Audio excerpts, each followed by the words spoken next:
have to talk about is our safety position, okay? I don't want to start my escape by letting him get all the way like here. You know, I've already given up an underhook, I've already given up head control, and he has like full control over my chest. So what I want is you guys to try and program yourself to not, when your guard's getting passed, or if you get swept to a position where you're out of a guard, to not let yourself get deflated and just grabbed here. Okay? Discipline, and as far as like not letting somebody hold your head, will pay off huge dividends for you.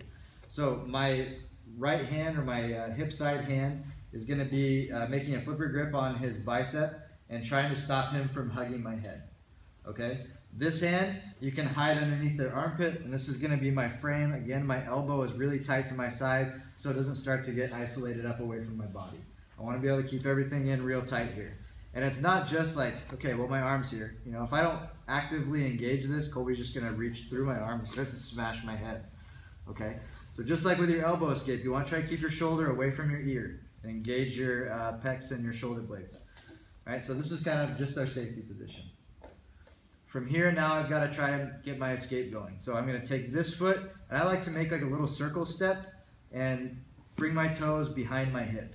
Now this is going to be dependent a little bit on your dexterity. If you can make it back here, that's great.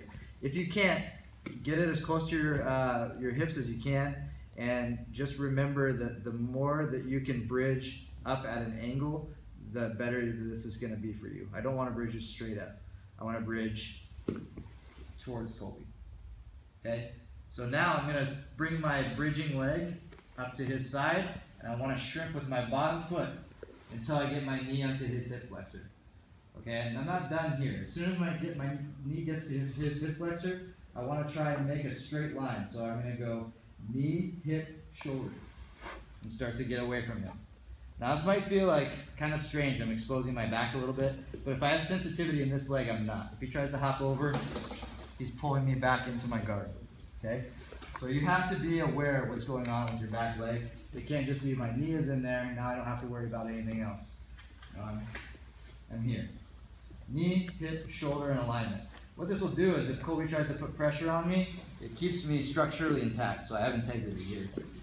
If that line breaks, here, if I let it break down, I'm going to get smashed back into these bad positions again. So once I get here, my next thing that I know that can break my structural line is this hand pulling my head and my collar. So if I let it, he pulls me in, breaks that line, again, my hips are broken down. So I'm away, I'm monitoring this hand all the time. I know this one's coming from my head. Okay? I get this hand, my knee comes in, my hand goes in the collar, I'm always putting this arm underneath my own leg for support. Okay, if you go the other way, it's flattened down pretty easy. This way it gives it something to push against. I have all this space now to bring my bottom foot through, the blade of my foot goes to the hip, re-square, pull them into the closed guard, or if you want to play an open guard, you can. Again, we start by getting a good safety position. Bridge, connect to them, only shrimp as far as you need to shrimp to put your knee on their hip. Stretch away, knee, hip, shoulder. Start to reclaim this beach ball position. My bottom foot's going to come through. Blade of the hip on his, blade of my foot on his hip. Re-square, close the guard. Last time.